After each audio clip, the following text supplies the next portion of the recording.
just would not happen if this was not a generous church. So thank you. Very good.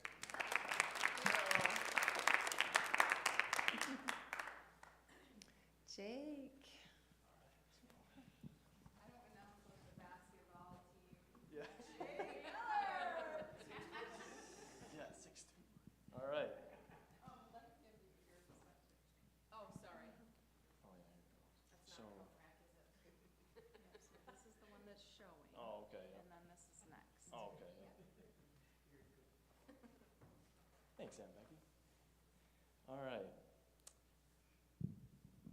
So this is a little picture of the ACF group here. You know, we had you can see Mickey, Nikki, and Maria, and I'm kind of like a little bit taller than Mickey there, which I'll mention later in the slides here. You'll see.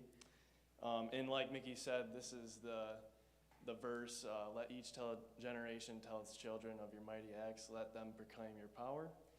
And I think that was pretty important on this trip because I had never been on the trip before, but hearing what they said about previous trips, like there were not, young people going on the trip. So, and on our trip, I think there was 7.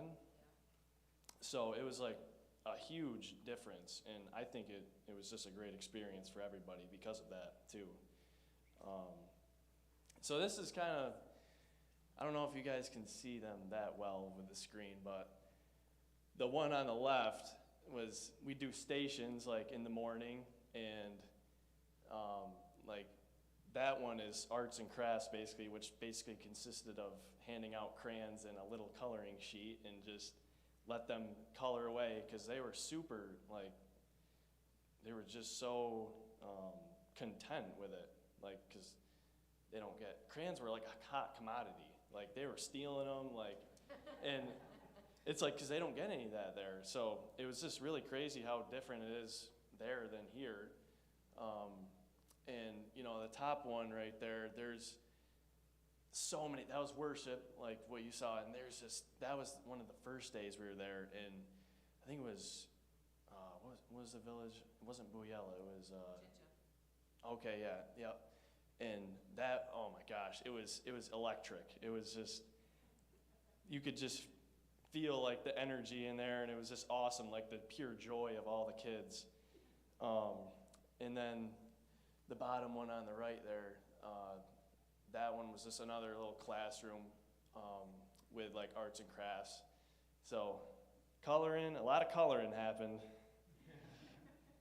And so this is what the kids basically do to you when you're there, especially if you're like a young guy. I mean, like they're just all over you. And apparently it's like, some people were saying on the trip that their culture there, like they crave male attention because their father figures aren't around. So when especially they were just drawn to me and the other 2 young men on the trip. I think maybe for that reason. And yeah, they're poking you, they're hanging on my arm all the time, and right up, this is me getting right off the bus, and they're already just swarming and just trying to touch you, and they're poking your skin, and they're feeling my muscles, and they're just fascinated by it. And so it was just a great time. And I definitely got my workout in there too. I didn't actually lift weights, but I lifted a lot of kids, as you can see. So yeah, definitely got my heart rate going up a little bit, but yeah, which is good. But yeah, those kids, they just love attention at the end of the day. Like they just love seeing, especially a white person that they don't really see very often, just love on them. And yeah, that was how I did it, is through that stuff. But, and this was a little girl that really, it was the first village we were at, that really, like, stuck out to me. Like, one of the big things on the trip was, like, us making them feel like they're seen, because they're, a lot of times they're children in that culture, they're not seen very often by, like, the adults. But this little girl, her name was Shetra, and I shared with the team one night that I felt like I I was just seen. She saw, they were like, God sent her to make me feel seen, like by God, because she picked me out of like all the people. She was like, I think I was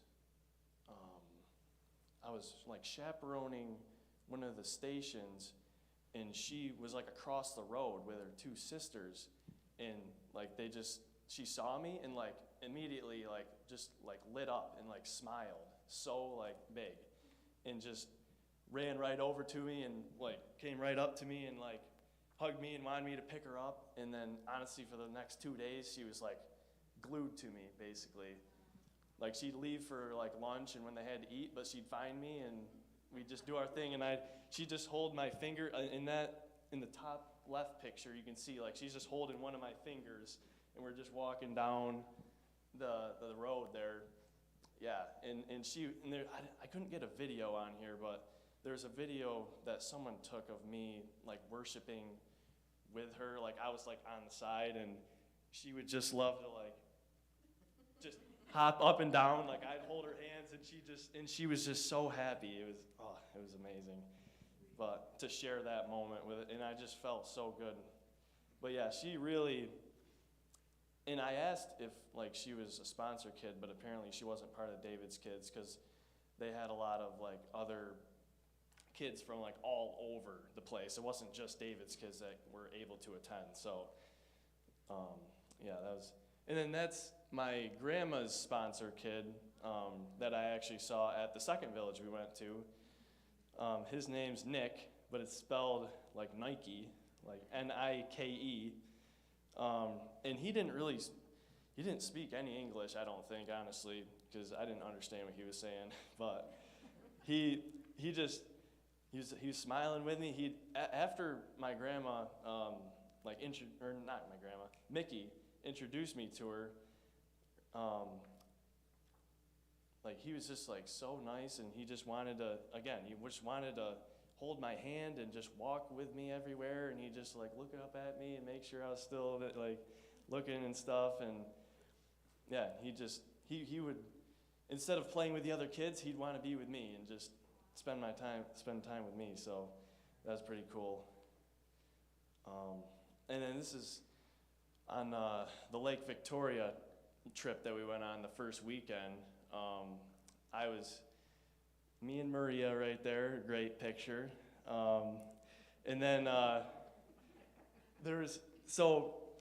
like birds, obviously, you guys know that. So they all wanted me to go up to like the top of the boat to like get better views at birds flying by and stuff, because there's that roof like over the boat there. But I don't know if it was because I was up there. I don't think anybody really saw this, but this right picture is like, there was like a fishing station where they like had boats and like they're unloading fish and stuff. But this was the one time in the whole trip that we weren't welcome. Like, because when I was up there, you could like hear and see everything. When you're down there, because they were shouting like, Banish, Banish. And like, I'm just like, looking, I'm like, is anybody else here, like, seeing this? Like, and I felt like nobody else, but they were like mad that we were like there, and like, but that was the only time that I felt that we weren't welcome. But yeah, that was pretty crazy. I've never like been in anything like that before. But and then at the hotel, I didn't expect, but we had monkeys there, and there was a ton of pictures of me feeding the monkeys, but I only had to narrow it down to 3 here. But the one on the left, it was like the perfect moment. Like he's looking right at my face, and like he's just like, you should have grabbed it. Like, but that was hilarious. And then yeah, I would just get right down, and they'd be like, oh, do I want to do it? Like, and they just kind of huddle, and then one of them goes like that, and then you can't even really tell in the right picture, but it had some very interesting colored genitalia. It had like bright blue balls. Like it was crazy. And it's a shame you can't really see it on there, but I was I had to take a video of it. I was like, there's no way this is. But I looked it up afterwards, and it's like, it's a mating thing. So like the alpha male has the bluer balls apparently, I guess. So yeah, that was pretty cool. And then, so I didn't have my camera. I like taking pictures of birds, and I didn't have my camera there. But these are pictures that I took through my binoculars. So, yeah, I didn't share the picture, but Mickey got me taking a picture like with it, and like trying to get it perfectly. But the one on the left, they were all over. They're called marabou storks, and they're pretty tall, like, and they have that, like, flap of skin, like, just hanging from their neck, and that's for mating purposes also. Apparently they inflate and make, like, a weird noise or something. And then the pic on the right is, like, a bunch of pelicans that would just be in this one tree every single night. Like, it was just where they roost, and it happened to be literally right by the hotel, so that was really cool to see, and because those pelicans are pretty rare. But this is a picture of Mickey standing next to one of the marabou storks, just to give you a height comparison. And you can see she's a decent amount smaller than it. So just to give you a perspective of how tall they are, right? Yeah, that's a good one. But actually. So if you want to get an actual, this is me. I was hiding behind this tree, trying to like get a closer video because they're kind of skittish. Like they won't let you like walk right up to them, so they kind of try to keep their distance. But this stork was walking towards me, and I was trying to like hide. And I don't know if you can see it, but I'm giving like a little thumbs up there. But like it's like almost up to my shoulder. So it's pretty tall bird, for sure. And then this next one is a shoebill. We saw it at basically the zoo we went to on the last weekend we were there. And that was, like a shoebill is definitely an interesting, it's like prehistoric. And it was one of the birds like that I've seen in Africa pictures before. And I'm like, oh, it'd be cool to see one of those one day. And I had no idea that it was at this place that we were at. So when I saw it, I'm like, no way, like that's crazy. Like, and everybody was moved on and I was still like staring at it like, holy crap, that's crazy. Well, I don't know. Oh, shoot. Oh, must be, okay. Must be a slide got cropped out or something, because I had another picture of you. That's all right. But so this is the food. We actually ate pretty good there. I mean, I have no complaints. I mean, the two pictures on the left were a couple restaurants we went to, and honestly, that pizza that I got, it was a Hawaiian pizza. It had like pineapples and barbecue sauce and chicken, and it was so good. Oh my gosh, I was like, yeah, and I ate the whole thing because I was starving. But the last couple pieces were a little bit of a struggle because I knew I wasn't gonna eat because that was right before we were going to the airport, and I knew I wasn't gonna eat for a while. So I'm like, okay, I gotta get my food in, and I can't have any leftovers because I can't bring them to the airport and stuff. So yeah, that was. And there's a smoothie too there that was like one of the best smoothies I've ever had in my life. It was crazy. And the service there was like unbelievable. Like it was a group of like 24 people, and usually it takes like at least 45 minutes for your food to come out. No, it came out in like 5 minutes. It was just, I don't even know how it was possible, but it was, yeah. And then, yeah, me eating a burger at a different restaurant. It was good to eat American food, actually, for once in that trip. And then the middle picture was us all eating, like while we were at the village because there was 2 villages that we went to that were too far to commute. So they basically had to bring all the food to us, and that's just kind of us eating under a tent. And then the picture on the right there is a picture that Mickey took, and the girls that served us really liked me, and they were always talking and laughing with me, and they were calling me cute and everything. So, and very handsome. That was actually, yeah, that's the words. Very handsome. So that was hilarious. But yeah, and that's what we were served in, with like big tin like buckets and with trays in them, and you basically just, it's like a buffet style. You just serve what you got, and yeah. So then, okay, so these aren't pictures that I took, but I just found them on like the internet, and of some cool ones that I saw on the trip. The top left one is an American fish, or African fish eagle, and it's like basically like a bald eagle, but the white just extends way more down, and it's bigger than a bald eagle too, which is crazy. But we saw it flew right over my head. We were right on Lake Victoria, on like a beach, and it had a fish net with a fish, like just flying by. Must have just swooped down like in the water and just grabbed the fish, but he got the fish net too, and it was just dragging. It was crazy. Then the bottom left one is a woodland kingfisher, which was just it's got like very bright blue, and that one was really cool to see. And then the top right one is kind of got a funny name. It's a red-cheeked cordon bleu.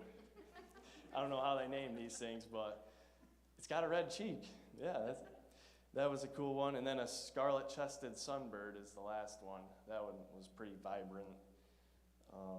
And then a couple more. The pied crow is the one on the left there. They're everywhere. Like Uncle Josh saw them when he was in Africa. They're wearing like a little white vest, basically. And the top right one is a double-toothed barbet. So that's a cool one. And then gray parrot, which many people have as pets. I saw like 6 of them flying a couple times in the wild. So it was pretty cool. So that's enough about birds there. But then, this was like one of the last days we were there. It was the last church service we were there, and we had the service, but then at the end we prayed for like basically everybody in the church, and it was just an amazing experience for me, like, because I've never had to do anything like that, and it was literally just one after another.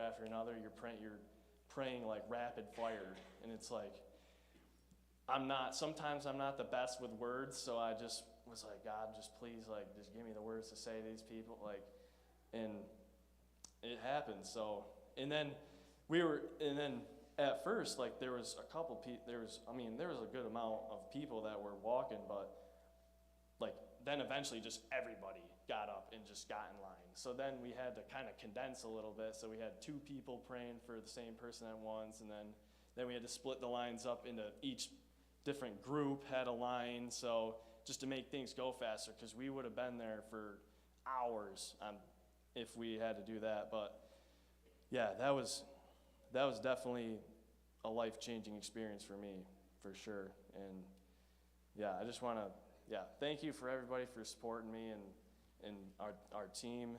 Like, it was just definitely a life-changing experience for me, and I hope to I'll be back someday for sure, and hopefully some of you guys will want to come too. So, because there was so many moments where I was just like, man, I just wish that everybody from church could just experience this, because it would just change. It just changes your perspective on stuff, and like it's like a feeling that you get, and that you just can't really get if you stay here. So definitely getting out of my comfort zone and everything, because I think staying in your comfort zone is easy, but you don't really grow in your comfort zone, and that was one thing that I had to kind of work on, and just take a leap of faith and just be like, all right, God, I don't know what the plan is, but I'm just going to try to be faithful to you, yeah, that's what happened. So I think, it was a great trip. Yeah, thank you. Yeah, thanks for listening. Great job, thank you. Nikki. There's no bird pictures in mine. I feel like you guys just got a taste of what our whole week was like with learning a lot about birds. I am going to talk about it in a second, but there are no bird pictures. I think I'm going to speak a little bit more personally, if that's okay. The last two have given a really great snapshot of what took place and what we did, but I think I'll probably speak a little bit more personally. I feel confident enough to say that if you ask just about anybody that goes on these trips, hopefully they go with the intent to lay it all out, right? Leave it on the table. Go home at night exhausted, ready to do it again, right? You leave it on the ground, yeah. But you get so much more back. You get so much more back. And that was certainly the case for me. I can honestly say that 2023 was the hardest year of my life. And to start 2024 with this trip was such a gift. It was such a gift.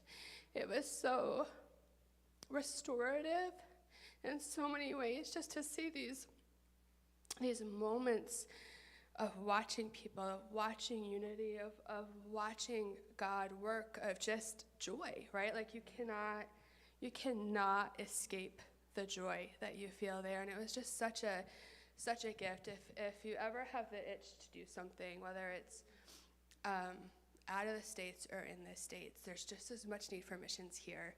Do it and lay it all out, and I promise that you'll get so much more in return. I talked a little bit about this when we did our quick snapshot, but I don't know, you guys just got a taste of it, right? Like you got a taste of Jake. I detest birds. I hate them. Someday when I get to heaven, if it still is on my mind, I probably will talk to the Lord about it, like why birds? But I was intrigued by the birds, and I don't remember who said it to who, but Mickey and I are sitting across from the boat from Jake and Maria, and the statement about passion is contagious, and I've been stewing on that ever since we got back. Passion is contagious. I could care less about birds, but you better believe by the end of the trip, I was looking for them too. And even, like I said, you guys got a taste of it just now with Jake. Of course he put bird pictures in his, because he loves them. He's passionate about them. And how does that translate to the rest of our lives? How does that translate to the love for my community or the love for my neighbor, right? Am I passionate about those things? And am I kind of bringing people along on that journey? So thank you, Jake, for helping me a little bit with my bird hatred. I think this is a video, but I probably won't play it because Mickey played it. But I do remember, gosh, if you are a super insecure person, this was not your moment, because talk about all the tension on you, right? There's a band that's going in front of the bus. Nothing draws more attention than a marching band, and you're super white, right? Like you're gonna get all the attention. And it was so humbling to get off of that bus and for them to be so excited to see us. And I had this moment of like, I wonder if this is what heaven is like, right? Like you walk into the gates and there's music playing and they're running to greet you. They have no idea who most of us are, right? They literally didn't care. And all eyes were on you. They were just so excited that we were there. And it was just such an amazing moment. Very, very humbling. There's so many humbling moments. They had prepped us for some cultural things before we went into the communities. And one of the things they prepped us for is be prepared that at times the Ugandans might come and kneel before you. And don't disregard it, don't dismiss it, don't say, oh no, please don't do that. It's such a way of honoring. And even, I think about Pastor Christy would get up to preach and they would carry her Bible up for her, right? We're all perfectly capable of carrying our Bibles, but just such a culture of honoring and just a beautiful gift to witness that and be a part of that. So yeah, that was what happened. Oh, so there's a little bit of it. And they're all self-taught. They have this one band leader. Mickey can talk about him. He learned the saxophone in less than a week. Mickey packed a saxophone, and he did a presentation for us on the last Sunday that we were there. Like they're all self-taught. Yeah. I think something, Jake, you said this, nights that we were there, we always ended our day kind of debriefing around dinner. You know, what did God do in you? What did you see? It was a constant influx of Pastor John and Christy teaching us, equipping us, and then also just processing and sharing testimonies. And one of the last nights, Christy asked us, you know, think about what's the one thing, what's your elevator speech when you get home? Everybody's going to ask, how was it? What was it like? You know, and you need to be equipped to answer.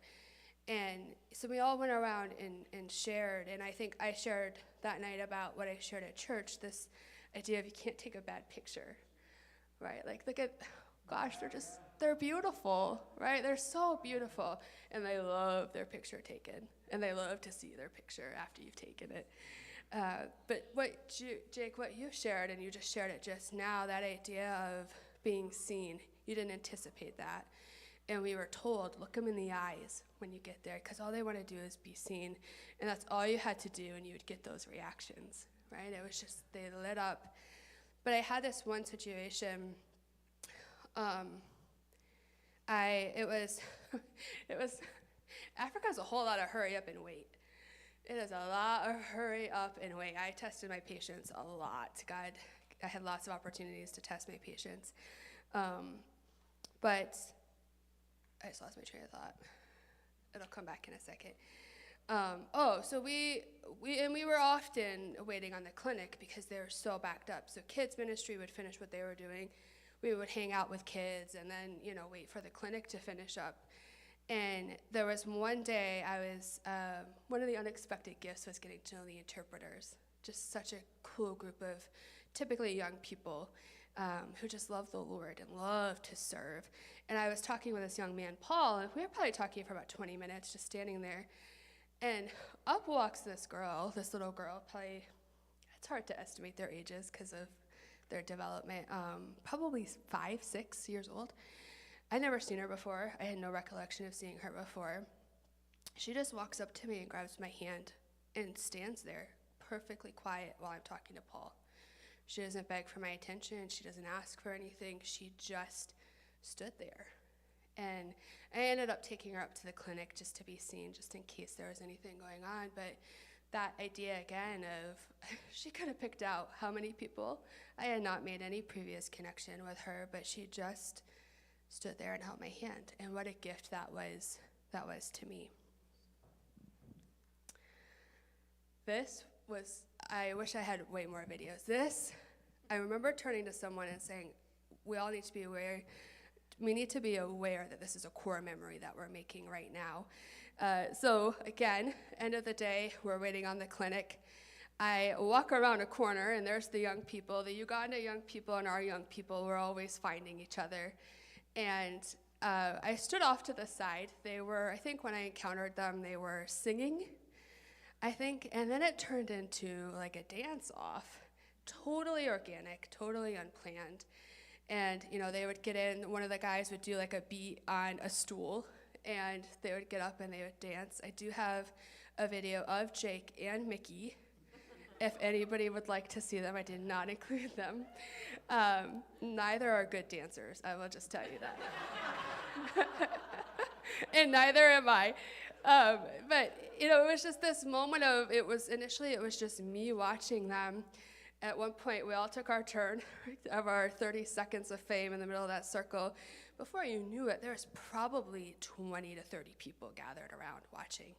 And we just kept bringing them in and bringing them in. So there's Bishop Maka and Diane in the middle, and of course, you know, right in her element is Maria. Anytime she could dance, she did, and it was just it was pure joy. Like there was just nothing else about it. It was just joy, and it was so fun and so organic, and one of my favorite memories probably of the whole trip.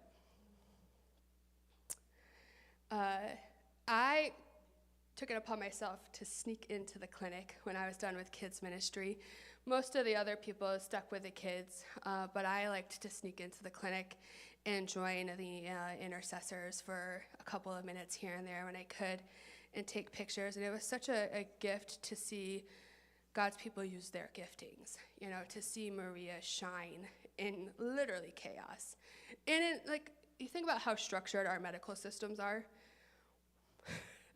I can't even imagine how people would function if they went from here to there. Like Maria and Mickey Mickey's done it before, but just adapted to triaging and treating and prescribing and loving on people, just loving on people. I love the little girl's face. Mickey's taken her blood pressure there, and Maria, despite language barriers, can still get someone to say ah. So that was great. It was great to see the clinic. And then just again, kids ministry. The weather there was not what it normally is, which we felt kind of was maybe an opportunity for the enemy to have his way, because to them it was cold. The day started out about 70 degrees and rainy, so they didn't get out of their house. So we would start our days with like 30 kids, 40 kids. By the end of the day, we'd have like 300, I think, at our first camp, just to see them gather and be excited and shove their chairs to the front. We can't get our kids in the United States to sit in the front, right? They want to be way in the back, but they're like fighting for seats to be in the front. It was so good to feel their energy. And then just more kids.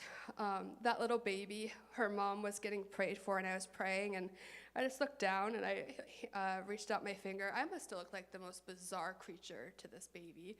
But she just took my hand, and we prayed for mom, and we prayed for that baby. The girl in the middle, I can't tell you, I don't know if Mickey or Maria know. Pastor John was telling me that they have a disease, I think that's similar to muscular dystrophy, I think, where their brains become swollen and it affects their body movements. But this little girl just had so much joy, and she was so with it. Just such a beautiful, beautiful, beautiful soul. Again, just beautiful faces. And I didn't feel like we could talk about our trip and not make a pitch for David's kids. Whoops. Is there a trick to?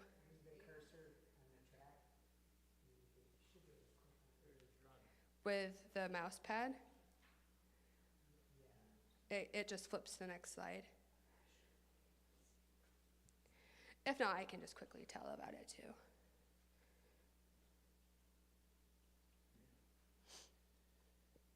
I can just talk about it real quick.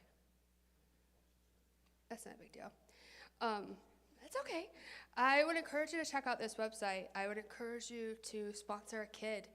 If you don't feel called to sponsor a kid, they're also always doing projects. They're working on David's house right now, which is, we got to see it. It's in the building stage. It's a place that they're anticipating some maybe missionaries to come, but the focus of it is for families who are displaced by fires, or they've lost their home. They can come and they can stay there while they get a new home. So there's always projects going on. You can buy a goat. There are some goat blessings while we were there. It messes with your American thinking, right, to bless a goat knowing that it's where it's going.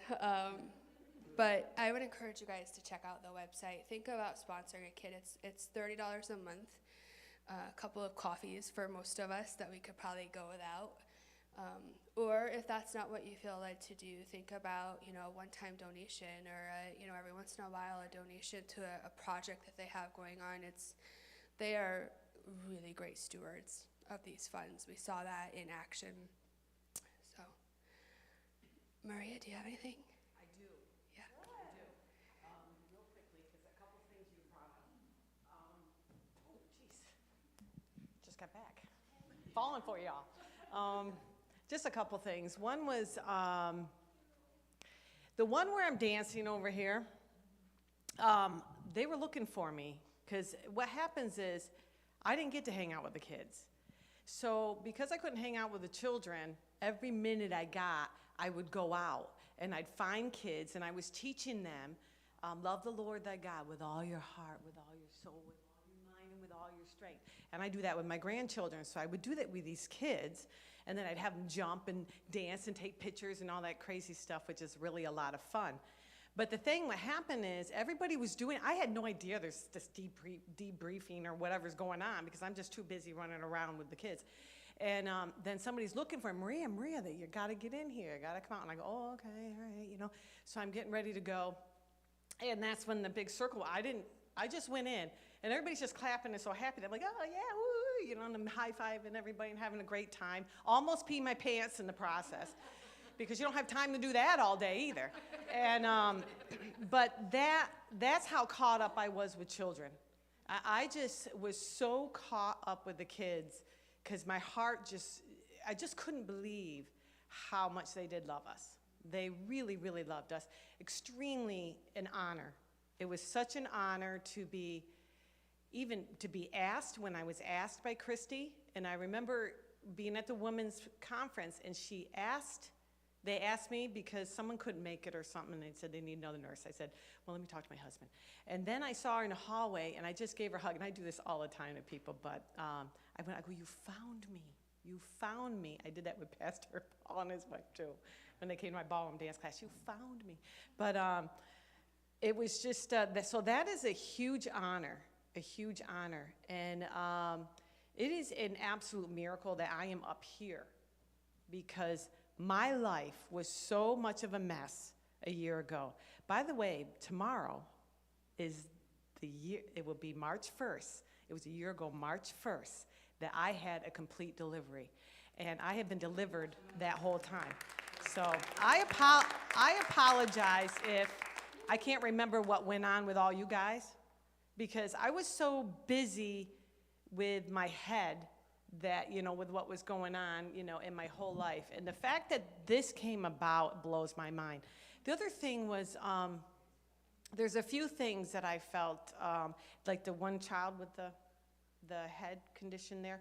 Well, there was one woman that was and she'd come into my, I don't know if we had a low time or something, but she'd come in, so I started treating her. This is the one that's a bit, like, childlike development.